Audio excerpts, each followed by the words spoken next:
వాడికి బాగా తెలుసు. ఎందుకంటే వాడు తండ్రితో ఉన్నవాడు. పరలోకంలో ముందు దేవదూతగా ఉన్నవాడు, తర్వాత దయ్యంగా మారాడు సాతాను. పరలోక మహిమ గురించి తెలుసు, పరలోక ఘనత గురించి తెలుసు, తండ్రి ఇచ్చే మహిమ సింహాసనం గురించి తెలుసు, తండ్రి ఇచ్చే అధికారం గురించి తెలుసు, పరలోకం ఎంత ఆనందం ఉందో తెలుసు, తండ్రి శక్తి సామర్థ్యాలు తెలుసు, తండ్రి పరిశుద్ధత వాడికి తెలుసు, తండ్రిలో ఉన్న నీతి తెలుసు, తండ్రి తన పిల్లల కొరకు సిద్ధపరిచిన అందమైన ప్రపంచం గురించి వాడికి బాగా తెలుసు.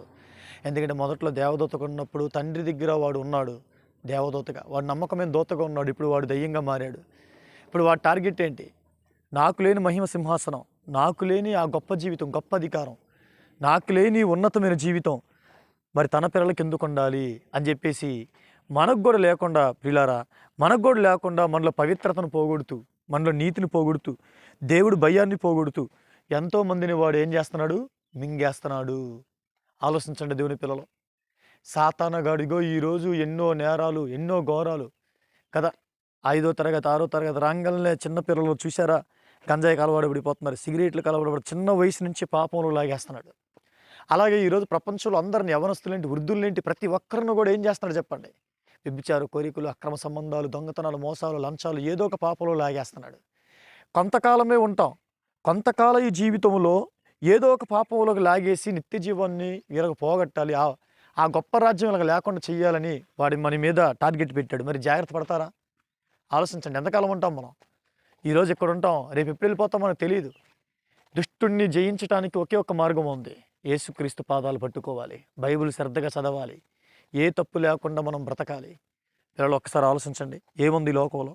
మనకిచ్చిన కాలంలో ఏ కారణం చేత తండ్రి భూమి మీద పెట్టాడు, నెరవేర్చకుండా మన కన్ను మూస్తే మన పరిస్థితులు ఏమవ్వాలి?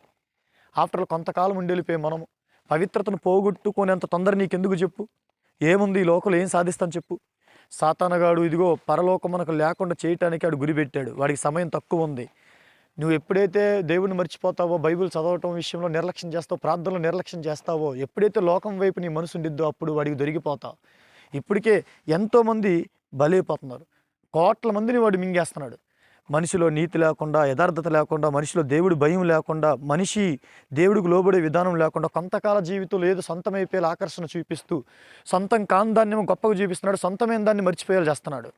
దేవుడు సిద్ధపరిచి ఆ మహిమ జీవితం గొప్పతనం మనకు తెలియకుండా లోకంలో మట్టి కోరికలకు బానిసం చేస్తున్నాడు. మట్టిని చూపించి గొప్పదంటున్నాడు, మహిమ రాజ్యాన్ని మరిపింపజేస్తున్నాడు. ఒకసారి ఆలోచించండి దేవుని పిల్లలు కదా. మనం ఏమనుకుంటాం? కళ్ళతో చూసేది నిజం అనుకున్నాం, కంటికి కనిపించిందంతా నాకు ఎందుకులే అనుకున్నాం. కానీ వాస్తవానికి వాక్యంలో ఎవరైబడింది? కనిపించనిది నీది, కనిపించేది నీది కాదు అన్నాడు. కానీ మనం నమ్ముతామా? నిజాన్ని నమ్మకుండా చేస్తాడు వాడు, అబద్ధపు మాయలోకి తీసుకెళ్తున్నాడు. కనుక మీరు జాగ్రత్త.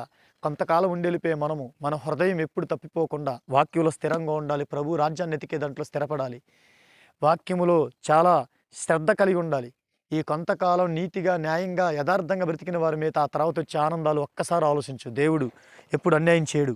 తన చిత్తానికి లోబడి తన కొరకు రోషంగా బ్రతికే పిల్లల్ని సాతానగాడు ముట్టుకుంటాడా చెప్పు? ఎవరైతే పవిత్రంగా ఉండాలి, నీతిగా ఉండాలి, బైబిల్ శ్రద్ధగా చదవాలి, ప్రార్థనలు పట్టుదలగలను, నా గురి దేవుడు రాజ్యం మీద ఉండాలని ఎవరికైతే శ్రద్ధ ఉండిద్దో వారిని సాతానగాడు ముట్టలేడు. అంటే వాడు ముడుతున్నాడంటే కారణం ఎవరు? మనమే. మనం దేవుడి విషయాలు మర్చిపోతూ ఏముందిలే దేవుడు అని ఆయన తేలిగ్గా ఆలోచిస్తే అప్పుడు నష్టపోయేది నువ్వే శ్రద్ధ తీసుకుంటే, నువ్వే బాధ్యత వాక్యం పట్ల తీసుకొని ఏ వాక్యంలో ఏదైతే రాయబడి ఉందో దాని మీద మనసు పెట్టి ముందుకు సాగితే దుష్టుడు ఎలా ముడతాడో చెప్పండి. మరి మోషే గారిని సాతానగాడు ముట్టలేపాడు, యోబు గారిని సాతానగాడు ముట్టలేపాడు, శారమ్మని సాతానగాడు ముట్టలేపాడు, అబ్రహాం గారిని సాతానగాడు ముట్టలేపాడు, ఇస్సాకుని రెబ్కాను కూడా సాతాను ముట్టలేపాడు. ఎందుకంటే వారు విశ్వాసంలో బలవంతులు, దేవుడు మాటలు నమ్మి దాని ప్రకారం బ్రతుకుతూ పైనున్న వాటిని ఎతికే దాంట్లో చాలా శ్రద్ధ కలిగిన వారు. మీరెందుకు నిరుత్సాహపడుతూ లోకలు కలిసిపోతున్నారు? కొంతకాల జీవితంపై ఎందుకు ఆశలు, కోరికలు కలిగి ఉన్నారు? పైనున్న వాటి మీద ఎప్పుడైతే మనసు ఉండిద్దో అప్పుడు దుష్టుడు మనల్ని ముట్టలేడన్న విషయాన్ని గ్రహించి కొంతకాలం ఉండిపోయి నేను ప్రార్థనలో వాక్యలో పట్టుదల మర్చిపోక పైనున్న వాటిని ఎతుకుతూ ప్రభుతో అన్యున్న సహవాసం కలిగి ఆయన కొరకు, ఆయన రాజ్యం కొరకు తెగించాలని సిద్ధపాటు కలిగి ఉంటే వాడు ముట్టలేడు. అందుకే ఎప్పుడు కూడా వాడేసే ఎరకి, వాడేసే ఉరికి, వాడేసే వలకి నువ్వు చిక్కిపోకు.